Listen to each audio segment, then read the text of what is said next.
Hey guys, Jason here for TheChartGuys, taking a look at the TCG tickers. These are tickers that are voted on by members of the community as things they want to check out, spend a little bit more time on. Checked out AMD a couple times in the past week, and that's because we've been in this really beautiful descending channel, and the tech sector in general has been playing a little bit of a laggard. So we were waiting for the opportunity for that surge of bull power, and AMD in particular, we were looking for a break of this trend line. So we set an hourly lower low in our pre-market session, and then bulls absolutely poured it on, breaking the 5 resistance like it was nothing, the 440 resistance like it was nothing.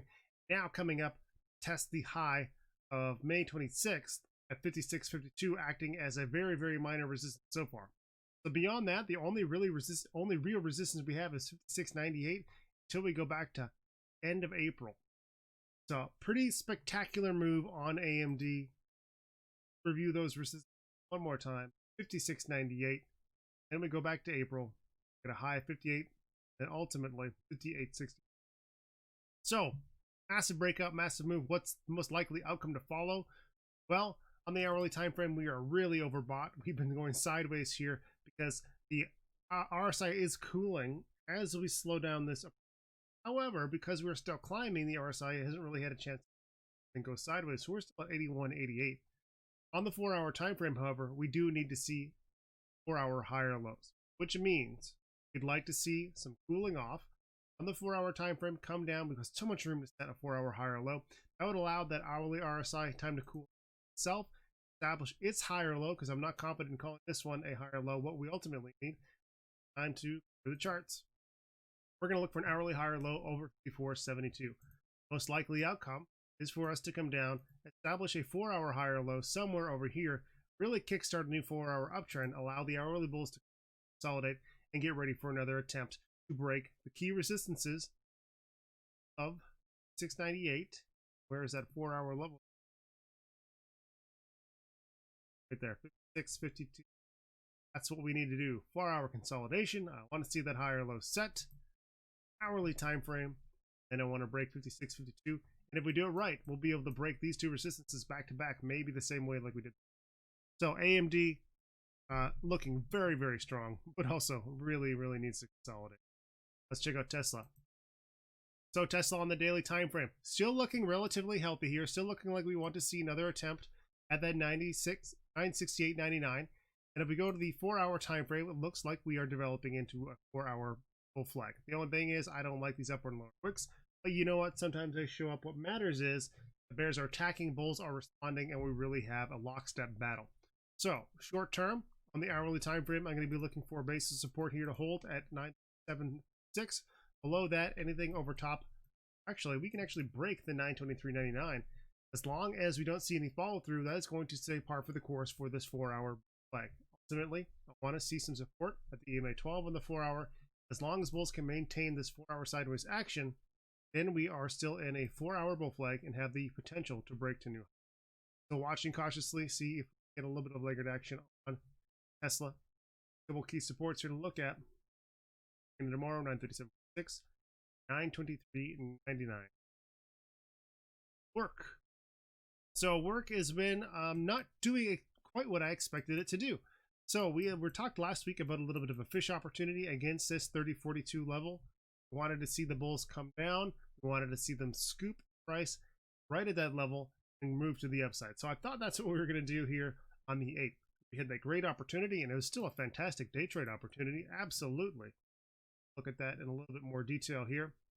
So here's that big drop right on the 8th. Come down, get that nice little grab right against that bottom fish that we wanted to see. 5-minute uptrend, and absolutely a perfect day. We just haven't seen a lot of follow through other than that on work. So this is what I'm watching here on the hourly time frame. Treating this 3042 level as my absolute must-hold place of support.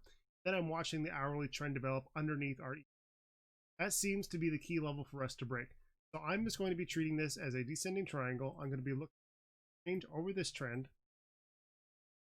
Something like what I need to see is a conclusive break over that trend line. I want to see my hourly trend line, hourly trend to break to the upside, the higher low, and I want to get out of this ugly consolidation pattern with this EMA 12 pinning us down. So two possible outcomes. One is we do that, we break that trend line, we get over top of resistance. The other is break 30.42. If we break bearish, then our only support is going to be way over here. This our low of 28.72, and then below that we do daily time frame. I hope we don't have that. But to the upside, if we do manage to break bull, the only real resistance we have is on the hourly time frame and these lower highs that we've established on our way down. So what we can do is look for resistance. Well, minor resistance at 32. Ultimately, the bigger, more important resistance is going to be at 33.60, 80, and then 33.80 here, and then 33.60. 20-cent spread zone of resistance. If we can get over top of that, we are in good shape for a run up into 38. Liking work as long as we can get out of this hourly triangle anaconda squeeze. Netflix on the daily time frame, finally seeing a little bit of follow through that I really wanted to see on the daily. I thought this was going to be on my daily high or low, and then I got stepped out of a swing here at break even, trying to catch that.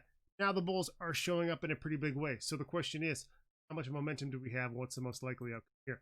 If we go to the hourly time frame, you can see that our RSI is getting close to overbought. We haven't consolidated very well. Even on the 4-hour time frame, we still have to set a 4-hour high or low, with our low currently at 406.50. So a long way to go, a 30 cent or $30 spread for that to happen. And then one of the reasons I expect that to happen in the shorter term rather than longer term is because we've got a little bit of a wedge shape up here.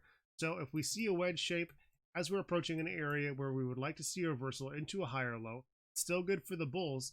But what we could expect to see, one possible outcome would be for some quick strength in the morning to break this wedge to the downside, go to the 4-hour time frame.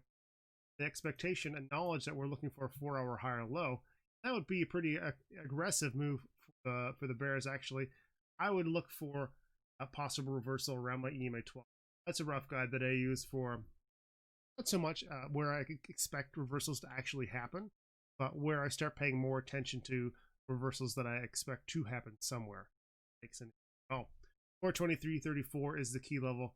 I'll be watching on the 4-hour time frame, expecting that 4-hour higher low because of this one. Now, as always, watch our pre-market levels. If we break this and have a massive gap up, that really negates that thesis, and we need to take a new perspective on Netflix. But on the daily time frame, bulls are in complete control. We just want to see a 4-hour higher low, more consistent, strong upside potential. If we break that pattern and see a lot more follow through, we got a little bit of support. 406.50, 404.25, here at 390. Last one to check out SQ. SQ on the daily time frame, nice little bull flag type setup, holding very, very well, and we have a base of support for us to use at around, well, there's a few spots here. So grabbing the low of that red doji and grabbing the low of day to day, 88.87, 87.87.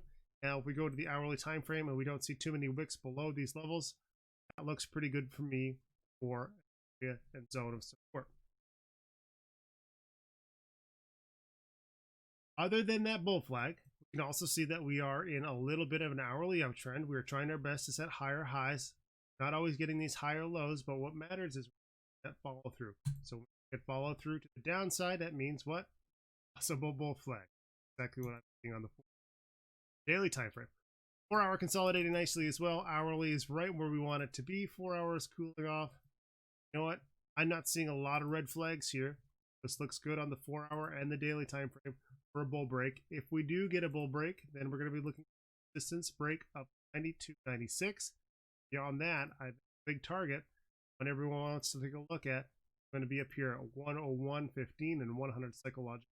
That not outside the realm of possibility if we see the bulls continuing to do what they have been doing in the general market, showing just absurd amounts of strength. So an interesting day to go into tomorrow. If we break 88.07 and 87 to the downside, if we see substantial volume to follow through, it's got to be concerned about the bear side as well. We're looking for support right at 86.19 and below that, way over here. I think I like this.